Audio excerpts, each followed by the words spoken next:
여러분 안녕하세요, 삐맨입니다. 최근 닥터 두리틀이라는 영화로 컴백한 로다주가 인터뷰에서 아이언맨에 관련된 이야기를 하며 화제가 되었었는데요. People want to see Iron Man come back. Could it ever happen? Yeah, anything could happen. I'm really enjoying. Oh my God, what a headline that little comment's gonna be. She knows how this goes. 당연히 이 한마디 때문에 수많은 언론사와 해외 유튜버들도 아이언맨이 컴백할 것이라는 소식을 전했습니다. 하지만 사실 인터뷰에서 로다주가 한 이야기나 뉘앙스 등을 보면 어떤 일이든 일어날 수 있다. 그렇지만 난 아이언맨 역에서 은퇴했고 배역을 놔줄 준비도 되었다. 마블의 앞으로의 행보가 기대된다. 라는 점을 고려했을 때 내부적으로 결정된 것은 전혀 없다고 판단되는데요. 물론 그와 동시에 배우들에게까지 대본을 공개하지 않는 마블의 비밀스러움을 고려하면 로다주가 답변을 우회한 것이라고도 볼 수 있습니다. 그래서 오늘은 큰 틀에서는 전혀 다른 방향으로 흘러가지만 세부적인 내용이나 설정 등을 원작에서 가져오는 마블 영화들이라는 점을 고려해서 2016년에 공개되었으며 어벤져스 엔드게임과 마찬가지로 토니의 죽음, 그리고 부활을 그린 시빌워2, 그리고 이후의 내용들에 대해 총정리 해보려고 합니다. 혹시 시빌워2의 코믹스 전체 내용을 알고 싶으신 분들은 지금 오른쪽 상단을 터치하시면 예전에 제가 올려둔 영상이 있으니 확인 부탁드립니다. 이번 영상은 해당 코믹스에서 캡틴 마블과 싸우다가 수트가 파손되어서 혼수 상태에 빠진 토니 스타크의 상황에서 시작됩니다. 죽음에 가까운 상태였던 그는 곧바로 비스트가 치료를 하기 위해 살펴보는데요. 놀랍게도 그는 누구도 몰래 자신의 신체에 각종 실험을 해놓은 상태였고 인간이라고는 볼 수 없는 육체를 갖게 되어 비스트도 어찌할 수 없었습니다. 하지만 그가 혼수 상태에 들어가자 토니 스타크의 디지털 카피본인 AI가 깨어났고 이 디지털 카피는 아이언맨의 후계자로 알려졌던 소녀 리리 윌리엄스의 곁에서 그녀를 아이언 하트로서 훈련을 시켜주는데요. 그 와중에 혼수 상태인 육체는 스타크 인더스트리의 연구실로 향해 세포부터 육체를 복구시키는 기계에 들어가게 됩니다. 바깥에서 다양한 사건들이 벌어지는 동안 토니의 육체는 처음부터 다시 재건되어서 어느 순간 그는 정신을 차리게 되는데요. 과학의 힘으로 되살아난 토니는 스타크 인더스트리를 스타크 언리미티드라는 이름으로 바꾸고 새로운 수트도 만드는 등 이전과 같은 활발한 활동을 하며 어벤져스로 컴백합니다.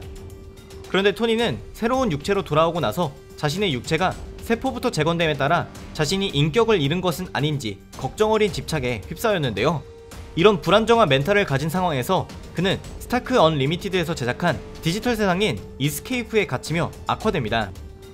이 세계에서 토니가 만난 마더보드라는 존재는 그의 육체에는 혼수 상태에 빠지기 전 토니 스타크가 갖고 있던 유전자의 흔적이 하나도 없다고 했는데요. 한창 알코올 중독으로 고생하던 토니는 이 이야기를 듣고 다시 술에 의존하기 시작합니다. 그리고 이후 울트론과 싸우던 그는 아예 분자단위까지 아이언맨 수트와 인체가 융합되어 버리는 선택을 내리게 되는데요.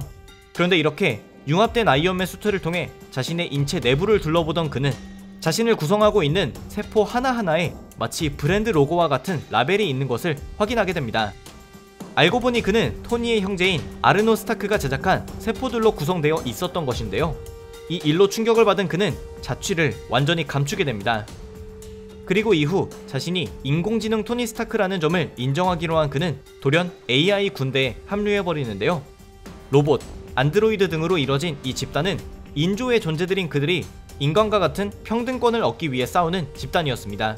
테러와도 같은 행위까지 하는 극단 단체인 AI 군대를 이끄는 토니는 아이언맨 수트 마크 1을 다시 장착하고 자신을 마크 1이라고 부르는데요. 2020년 현재도 연재가 되고 있는 이 코믹스는 2016년 죽음을 맞이한 토니 스타크부터 그의 부활, 그리고 자신을 인공지능이라 부르며 인간과 싸우려는 그의 현황까지 보여줍니다.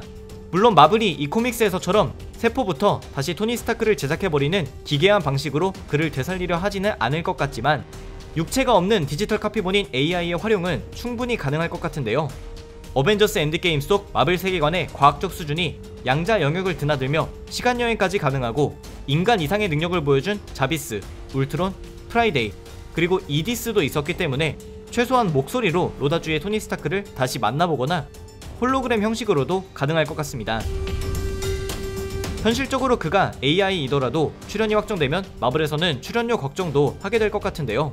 아이언맨과 캡틴 아메리카라는 1세대 어벤져스의 큰 두 기둥이 사라진 상황에서 마블은 아이언맨의 컴백이라는 수를 써서 사람들의 관심을 다시 돌릴지, 아니면 이제 아이언맨의 그늘에서 벗어나려 하는지는 두고 봐야 될 것 같습니다.